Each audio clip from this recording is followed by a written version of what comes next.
ചോറിൻ്റെ കൂടെ എത്ര നല്ല കറിയുണ്ടെന്ന് പറഞ്ഞാലും ആ അറ്റത്തിരിക്കുന്ന പൊരിച്ച മീനിൻ്റെ പീസ് എടുത്ത് വായിലോട്ട് വെക്കുമ്പോൾ കിട്ടുന്നൊരു ഫീലില്ലേ, അത് സ്പെഷ്യലല്ലേ. നമ്മൾ പുറത്തുനിന്നൊക്കെ നമ്മുടെ വീട്ടിലോട്ട് കയറി വരുമ്പോഴേ നല്ല മീൻ പൊരിച്ച മണം വരുമ്പോൾ അതൊരു സന്തോഷമല്ലേ. ഇന്ന് ചോറിൻ്റെ കൂടെ പൊരിച്ച മീനൊക്കെ കൂട്ടി കഴിക്കാം.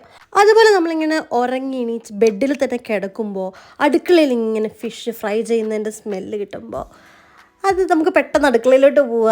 പിന്നെ നമ്മൾ എങ്ങോട്ടെങ്കിലുമൊക്കെ പോകുമ്പോൾ വഴിയിൽ ചില വീടുകളിൽ മീൻ പൊരിക്കുന്ന സ്മെല്ല്, ചില ഹോട്ടലുകളിൽ, ചെറിയ ഹോട്ടലുകളിലൊക്കെ ആയിരിക്കും നല്ല മീൻ പൊരിക്കുന്ന സ്മെല്ല് വരുമ്പോൾ നമ്മളിങ്ങനെ പെട്ടെന്ന് നമ്മുടെ മൈൻഡ് അങ്ങോട്ട് പോകാറില്ലേ.